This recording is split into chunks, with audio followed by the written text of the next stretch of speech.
Nah, misalnya nih ya di komunitas Indigenous Mind sendiri, di situ lengkap tuh Mbak, ada Oh, banyak macam-macam. yang Starseed lah, yang apa? Ada. Bagaimana Mbak Novita bisa melihat itu? Vibrasi ya, kayaknya dari vibrasi ya. Kalau vibrasi itu istilahnya kalau di aku tidak bisa ngejudge orang, tidak menyalahkan, nggak bisa nge-blame orang lah ibaratnya. Aku sengaja kayak biar aja ngalir dengan sendirinya. Dari obrolan-obrolan, daya tangkap mereka tuh entah kenapa tuh aku tahu ini kelompoknya ini gitu. Dan itu aku biasanya cukup aku batinin dulu gitu, aku lihat oh ini kayaknya masuknya ke sini deh. Nggak lama tuh kayak sepertinya semesta tuh kayak menjawab gitu. Ada aja misalnya dari status postingan mereka lewat atau tiba-tiba komen mereka lewat gitu tulisannya, dan itu selaras dengan apa yang keluar dari pemikiran aku. Oke. Oke, berarti connectingnya dari dalam Mbak Novita sendiri ya untuk ke mereka. Nah, ketika mereka berkumpul itu, apakah ada sebuah pengaruh kah gitu loh? Pasti kan ada, kumpulan vibrasi tinggi kombinasi kan. Itu apa yang terjadi tuh? Benturan. Nah, gimana? Ada yang benturan. Jadi kayak gimana biasanya? Nah, kalau yang benturan itu emang ada istilahnya, kadang-kadang yang lucunya gini, yang bikin orang ngeblank gitu kan. Kalau yang mereka yang selaras itu ya kasih kita ngobrol lah. Kalau misalnya aku mau ngomong apa, kayak udah ketebak, jadi ngomong ketabrakan gitu kan. Kadang-kadang nggak sampai panjang, dia baru nanya yang pertanyaan pertama, ini sudah langsung jawab ke pertanyaan keempat gitu misalnya. Tetap langsung tembak gitu kan. Otomatis yang lain nyimak kan bengong gitu. Sementara yang udah nyambung ini terus aja lompat gitu loh. Oke. Nah, dengan memiliki komunitas ini kan sebenarnya kan istilahnya di dalam ini ada orang-orang superheroes kan. Nah, sebagai pengagas dari maknya komunitas ini, jemaahnya komunitas, Mbak Novita punya visi apa ke depan? Ini mau ngapain nih ngumpul-ngumpul nih? Mau apa nih? Nah, ini aku gimana ya? Aku masih menangkap vibrasi, masih ada yang belum bisa disampaikan atau gimana gitu ya. Tapi istilahnya vibrasi udah ke arah sana. Udah ke arah sana kayak. Jadi aku tuh dari dulu sering banget ngalamin mimpi yang bersambung.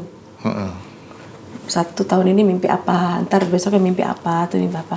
Dan itu memang bersambung dan satu-satu terjawab. Dan terjawabnya itu detail ya. Jadi persis seperti apa yang ada dalam mimpi. Jadi tidak, mimpi aku tuh dari kecil bukan mimpi yang istilahnya nanti kamu gigi putus nanti kan begini, enggak.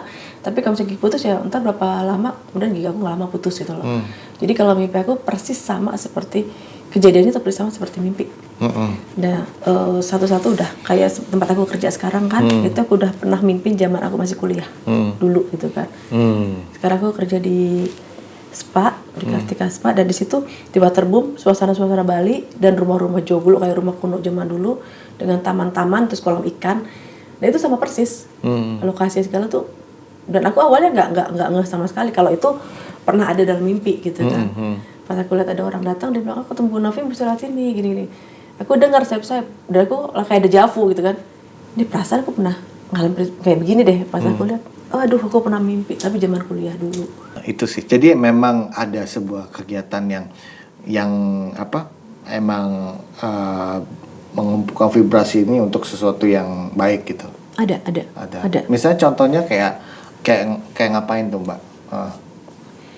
Kalau di kita nih istilahnya ya kata saya bilang kan kepedulian. Untuk mengangkat kepedulian, kita sering ya rutin lah. Meskipun diniatkan rutin, otomatis setiap jangka waktu tertentu akan ada namanya kita untuk melihat bakti sosial, meditasi bersama. Terus di situ kan ada penyelarasan scanning ya, penyelarasan apa untuk semesta.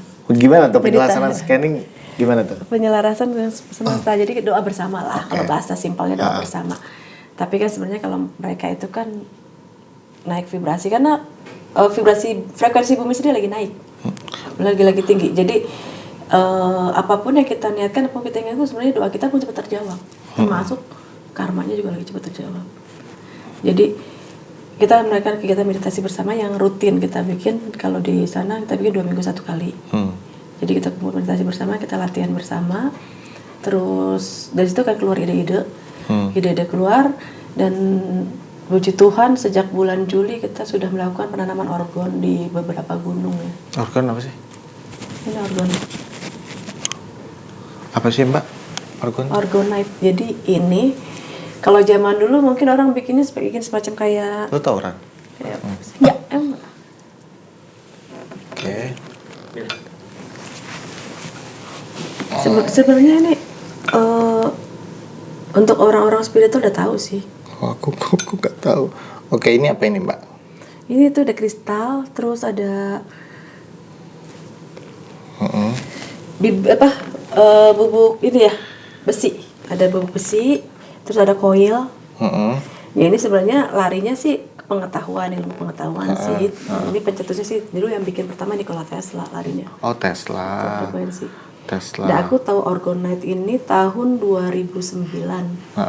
Nah pada saat itu, ya itu aku bilang kan makanya vibrasi lah. Semesta itu kadang-kadang nggak tahu ya, jadi menggiring, benar-benar menggiring aku. Aku ketemu teman suami. Teman suami itu yang bikin ini pertama kali. Yang aku tahu ya di sini ya. Dan dia tuh kebetulan dia seorang teknik ya. Dia sebagai asisten yang melatih anak-anak ITB untuk bikin organ ini. Jadi saja dia bikin alat frekuensi segala macam. Nah dari situ tuh aku nggak terlalu pikirin lah ngapain sih, aku guru bahasa Inggris itu kan, nggak dipikirin itu kan. Nah berjalan ke sini kok rame gitu organ gitu kan. Nah alurnya itu pas bulan Juli lah, itu nggak sengaja. Jadi tadinya nggak niat, cuman mau jalan-jalan aja, aku pengen ke daerah Kuningan gitu. Nggak tahu kok pengen nanam organ ya gitu. Baru aku bilang, kita tanam organ yuk. Wah kok pas ya Bun, aku juga baru bikin nih gitu kan. Jadi tuh nyambung, dia barunya tuh nyambung, vibrasinya udah sampai kan. Jadi waktu kita Kuningan, kita ke kaki Gunung Cermai, kita nanam organ di sana. Dan pada saat kita nanam organ tuh bulan Juli tuh kita nanam tanggal 6 malam. Jadi 6 untuk Juli. menggantikan ya pasak Pasak bumi yang diambil. Iya. Oh, Jadi oke. organ nggak cuma satu, kita pasti bikin simbol-simbol lah. Dan simbol pun juga ngalir sendiri gitu istilahnya. Bagaimana bisa mengetahui di situ titik untuk ditanamkannya? Nah ini yang aku bilang vibrasi lagi. Jadi agak sini sudah dijelaskan ya. Jadi kita kayak dikasih titik koordinat. Nanti kita besok kemana nih? Ke sini. Tiba-tiba melenceng kita ke sini gitu. Tapi masih di lokasi itu juga. Lokasi itu juga, dan ternyata memang di situ ada kandungan yang unsurnya tinggi lah, kayak dorpal lah, sebutnya dorpal lah kalau orang bilang. Jadi kita tiba-tiba ada aja orang yang giring ke sana. Jadi ada orang indigo yang di daerah sana, tiba-tiba kita ketemu kesini, jadi ngalir aja semuanya sendiri. I see. Oke. Aku juga kadang-kadang takjub sama Tuhan lah ibaratnya. Maksudnya kok bisa ngalir semua dengan sendirinya tanpa terkonsep, dan memang kita bawa. Yang ini kita udah nanam organ di 3 tempat. 3 tempat. Ya. Gunung Salak, Gunung Gede, sama di Gunung Cermai. Dan itu nggak tahu kenapa kita baru tanam. Aku sempat agak nggak mau takabur juga sih. Jadi waktu itu pas tanggal 6 malam kita tanam organ. Besoknya tanggal 7 kan yang gempa yang lumayan sampai 6 sampai 6 koma kan. Dan itu ada yang komen, kok biasanya kalau habis daerah sana tuh pasti ke daerah Jawa gitu. Itu mental balik lagi gitu kan. Ya aku jadi kadang-kadang kalau mau takabur, kita udah berhasil loh, kita nanam gitu loh. Karena kan persis tanggal 7 besoknya. Karena memang kalau mau ada gempa-gempa gitu, aku memang itu dari kecil suka ngerasain sampai alurnya kan, lagi ngobrol begini nih, aku rasa kayak ada jalan di bawah gitu kan. Kita jalannya pasti aku langsung cari, ini arahnya mana nih, barat timur, berarti gempa atas sebelah sana gitu. Oke. Nah, ya seperti itu. Let's say penanaman organ di beberapa titik pasak bumi gitu. Itu kan sebuah niat ya dari komunitas ya. Iya. Dari komunitas yang untuk dilakukan. Terserah ya di luar sana gimana gitu ngelihatnya ya. Iya, kita juga nggak teriak-teriak mau gimana karena memang ngalir sendiri dan itu berjalan aja. Oke. Kayak misalnya kalau kan ada memang kemampuan-kemampuan yang mereka bisa melihat masa depan gitu kan, melihat masa depan, melihat bencana, merasakan bencana itu efeknya ke tubuh mereka dan sebagainya. Oh iya. Apakah sebagai sebuah komunitas, mungkin kalau saya teman-teman sendirian kan mereka nggak pede gitu. Misalnya Iya. mereka mendapatkan vision yang sangat jelas banget tentang sebuah bencana atau kecelakaan atau Oh, iya, itu apapun. Kalau mereka sendirian kan mereka nggak cukup kuat kan gitu Benar, untuk enggak, gue juga nggak berani kali gitu kan. Kedekatan gila gitu. Nah, apakah dengan adanya komunitas ini itu bisa memperkuat atau paling tidak bisa mengurangi resiko bencana gitu kalau memang itu benar-benar ternyata dari 10, 8 orang melihat yang sama. Artinya kan kita bisa melakukan sebuah prevention misal untuk bencana. Artinya apakah bisa work seperti itu atau gimana, Mbak? Kalau sebuah untuk aku sebenarnya aku juga lagi mengamati itu juga ya. Jadi dari diri komunitas tuh ada yang namanya kan orang bilang sugesti lah gitu kan. Aku lagi mikir kalau misalnya satu orang melihat suatu bencana kan mau ada kejadian di depan. Nah, kan nyampe ke yang lain. Nah, aku sempat khawatir kalau misalnya pemikiran mereka tuh kan creator kan. Kita kan termasuk salah satu memiliki kemampuan creator juga. Apakah begitu dia melihat bencana itu benar yang akan terjadi atau dia meng-create kasar gitu kan. Kalau dia meng-create 1 2 3 4 5 semakin banyak orang yang mengakui akhirnya kejadian beneran gitu, ada yang seperti itu konsep ya, jadi konseptornya seperti itu. Nah, aku sama yang kedua ada yang bilang kalau kita mimpi atau gimana kalau kita bahas itu nggak akan jadi. Akhirnya dia semakin sengaja gitu, mimpi dia cerita gitu. Aku juga salah satu seperti itu karena aku berharap jangan sampai mimpi aku kejadian gitu kan. Nah, aku lagi mengamati vibrasi ini apakah karena kita menciptakan pemahaman seperti itu atau memang kita mendapati signal dari semesta. Ibaratnya kita ini sebagai receiver ya. Kalau di ini jadi saja ada sensor bencana lah. Pada saat kita bersuara otomatis kan orang akan lebih aware, lebih waspada sehingga at least resiko akan terminimalisir lah gitu. Jadi gue lagi mengamati seperti itu. Masih mengamati maksudnya. Karena ada 2 pola berarti kan. Ada yang memang sengaja meng-create itu. Ya itu itu udah merasa hebat banget, bisa menciptakan gempa gitu kan. Kayaknya itu terlalu wow banget. Atau memang mau ada something yang kita memang sudah nangkep signalnya terus disampaikan dan untuk memberitahu ke yang lain agar lebih waspada. Jadi memang aku masih mengamati dua pola itu. Kalau yang simpelnya gue pengen makan bakso, mikirin bakso. Yuk bikin bareng-bareng yuk gitu. Apakah di sana kita pas sampai rumah ada bakso? Apakah karena aku mencium aroma bakso itu atau karena aku yang pengen bakso tiba-tiba dia beli bakso gitu. Itu masih mikir vibrasinya itu vibrasi mana nih? Oke. Nah, apakah kayak itu kan sebenarnya udah pernah cukup populer ya dengan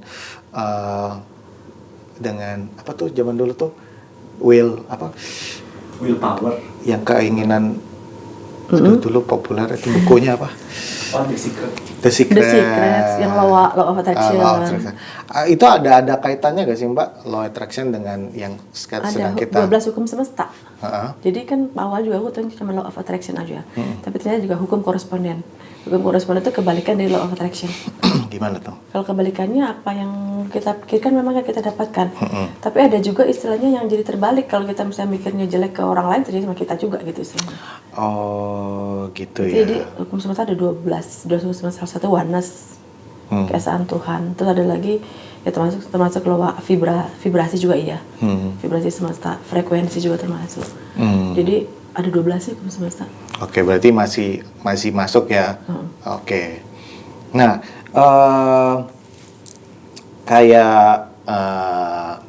sekarang ini tuh kalau kita ngedengar kata supranatural, spiritual, yang memang sebenarnya populernya it's all about ghost gitu kan. Iya, metafisika gitu kan. Hanya itu aja. Padahal sayang sekali karena luas banget kan. Banget. Jadi di sini sebenarnya aku juga Indigo Talk juga mulai membuka diri untuk mencari narasumber kayak Mbak Novita gitu kan. Memang ngebahas hal spiritual, emang buat sharing knowledge ke teman-teman di situ. Karena ada juga ya selain dede-dede yang taunya hantu aja ya. juga ada juga yang memang penonton yang mungkin secara umur juga agak lebih dewasa, yang mereka cari pun juga hal-hal seperti ini gitu kan, knowledge seperti ini gitu. Maka itu aku penasaran tuh, dan ternyata memang ada komunitas Indigenous Mind itu yang juga into dengan hal-hal kayak gini Mbak. Bagaimana Mbak ngelihat konten-konten YouTube, Betul. konten-konten YouTube atau acara televisi yang memang memandang spiritual, supernatural tuh emang lebih ke multidimensional aja gitu. Menurut Mbak gimana tuh dengan yang dilihat setan terus gitu kan, terus apa? Nggak nyalahin juga sih kalau aku pribadi ya, karena kan itu kan dunia entertain. Dunia entertain kan otomatis mengikuti pasar. Jadi untuk aku sih nggak menyalahkan. Jadi kan bukan edukasi. Kalau aku pribadi memang aku lebih cenderung ke edukasi. Karena untuk dunia entertain, jujur aku tahu dunia entertain dari aku masih SD kelas 5. Jadi aku SD kelas 5 itu aku udah waktu itu masuk aku artis Cirkanco lah. Jadi aku tahu dunia entertain itu seperti apa gitu kan. Apa nyanyi? Iya. Wow. Terus?